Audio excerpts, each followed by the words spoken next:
Regard innocent, épisode 5. Les cauchemars. Je dors tranquillement dans mon lit. Je me réveille essoufflée. Ne croyez pas, ce n'est pas l'insomnie. Non, cette nuit, j'ai cauchemardé. N'avez-vous jamais fait des rêves de chute et par malheur, vous n'avez pas de parachute?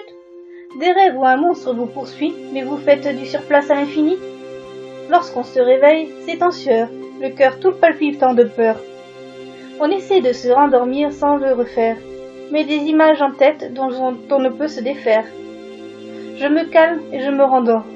Le cauchemar part faire d'autres torts, perturber le sommeil des endormis, faire palpiter des cœurs à l'infini. Poudreuse angélique. Tu recouvres de ton manteau blanc les paysages. Tu tombes en flocons des nuages. Seul le froid sait te faire apparaître. La douceur, cruelle, te fait disparaître. Lors de ta saison, tu te fais désirer par les montagnards et les skieurs enivrés. Parfois, tu te fais attendre longtemps, mettant les contes des commerçants dedans. Dans ton manteau blanc, la nature semble endormie, sommeillant de plus belle dans un court répit. Tu incites certains animaux à hiberner pendant quelques mois de cette longue année.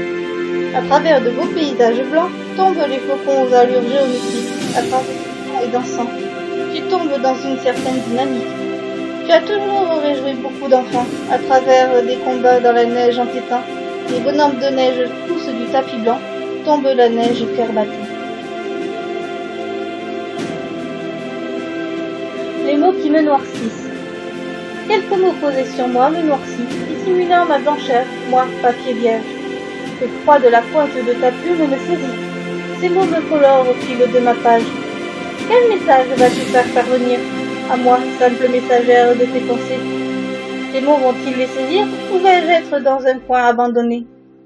De tes yeux bleus profonds, de l'eau est tombée. Des mots douloureux tombent, des perles salées. À qui suis-je donc adressée, pour faire paraître une âme blessée? Une lettre d'amour s'est installée, ou la perte d'un être à la suite d'un décès? Je n'ose lire ce qui est inscrit, je ne suis qu'une messagère sans vie.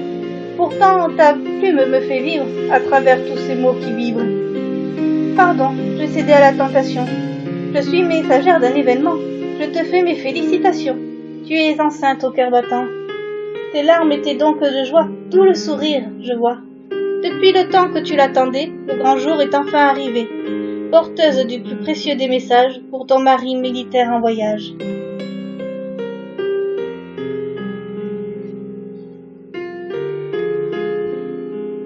Une vie de laine. Pelote, j'ai la forme d'une boule. Je n'attire pas vraiment les foules. Pourtant, je rêve souvent d'aventure. Moi, simple laine de couture.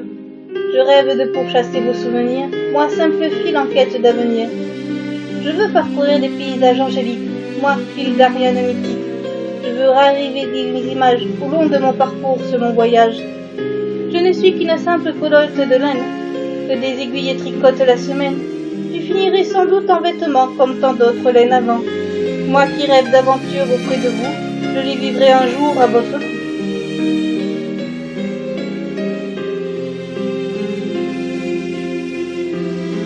À contre-courant. Je nage lentement dans l'eau. Autour de moi, il y a tout qui est beau. Mon instinct me dit que c'est bientôt le moment du si grand voyage qui a lieu de tout temps. Vous savez, je suis un petit saumon et je dois entamer ce périple si long. Celui-ci ne sera pas de tout repos, car il y a des obstacles sur l'eau. Depuis toujours, l'homme dompte les rivières. Si vous pouviez répondre à nos prières et arrêter la construction des barrages qui nous ralentissent dans la poursuite de notre voyage.